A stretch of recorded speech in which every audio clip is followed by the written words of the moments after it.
If your partner says they don't trust you, but you can't think of any reasons why, this video is for you. This situation is so common. I see it all the time in couples therapy. Someone doesn't trust their partner, but no one's cheated or gone into secret debt or any of those obviously terrible things. Nothing even close to that has happened. So why is there still a lack of trust? Here's the deal. Trust is so much more than being faithful to your partner. Trust is the message that you send to your partner every day that says, "You're my person through and through. I have your back, I care about you, and we're a team." You don't have to be a cheater to break someone's trust. There are a million small ways that trust is broken down over time that people don't even realize. Today, I'm going to show you 5 subtle ways that trust is broken in relationships, and most importantly, how you can rebuild trust with your partner when it seems like everything is falling apart. Before we dive in, I'm Allie, a licensed marriage and family therapist and head of relationships at Paired, the couples app that keeps your romantic relationship fresh. Check it out in the description. When you trust your partner,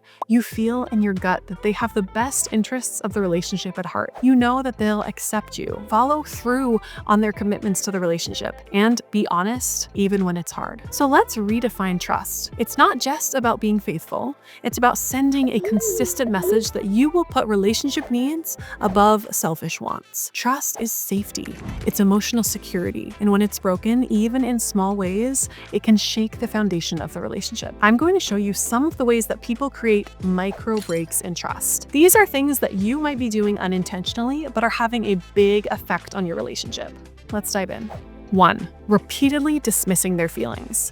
Take a second to think about whether you've said any of these phrases to your partner recently. Don't you think you might be overreacting? I don't think it's such a big deal. Why are you being so sensitive about this? What you're really saying to your partner when you say these things is, your feelings aren't valid here, and that erodes trust. Because vulnerability without validation feels unsafe to your partner, because over time, they stop opening up and stop trusting that you'll show up for them emotionally. An easy way to begin to fix this one, it's called mirroring. If your partner shares something with you, tell them that you hear them, then repeat back to them how that must make them feel. No need to solve their problem or tell them that they're being too much, just let them know that you're listening.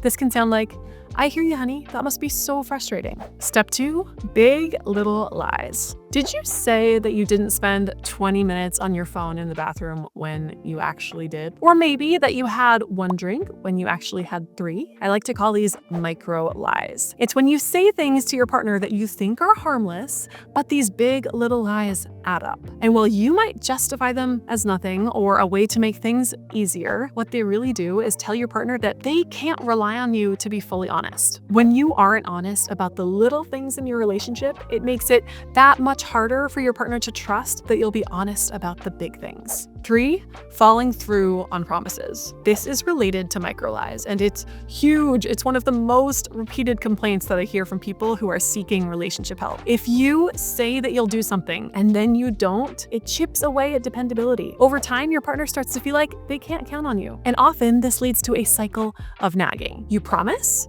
you forget, they remind. You finally do it, but now you resent being nagged and they're the problem. Sound familiar? The root issue isn't nagging, it's that you can't follow through. Take accountability here and try to be honest with yourself about it. Rather than blaming them for being too controlling, have empathy for the challenge that they're facing of living with an untrustworthy partner. 4, emotional neglect. You're physically present, but emotionally checked out. You know best what this looks like for you. Maybe you're constantly on your phone, distracted or disengaged, and you might have a good reason for checking out, okay? You're feeling burnt out from work, and sometimes life is just hard. I get it. But what this does is it makes your partner feel unseen, unheard, and alone even when you're right there. And they begin to feel like you won't show up emotionally when they need you. Neglect doesn't have to be malicious. Often it's unintentional, but the result is the same. Your partner is not having their needs met. When you consistently invalidate or tune out your partner's emotions, they no longer trust you to be the person that they can share with. And this creates a huge disconnect in your relationship.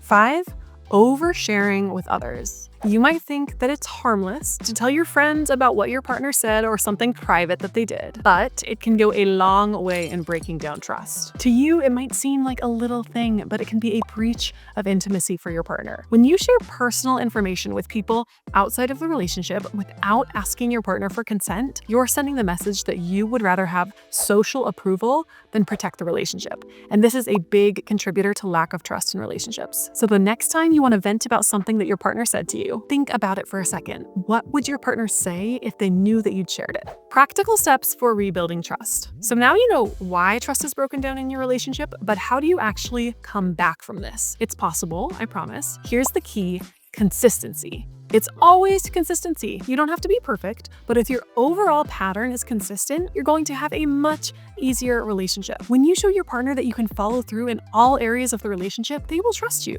So that's household tasks, that's going on dates, that's being honest and apologizing when you're wrong. Here are the core things to keep in mind when you're rebuilding trust and consistency. First, transparent communication. You are human. You can still make mistakes, but when your partner brings up a concern to you, don't deflect. Try to see the truth in what they're saying and take ownership of anything that you know in your gut wasn't quite right. You can say things like, "You're right, I let you down and I want to make it right." Owning your actions creates emotional safety, and that's the foundation for trust. Second, openness to feedback. Here's a question you can start asking right away. What would help you feel safer with me again? Then actually listen. Don't brush it off, don't minimize.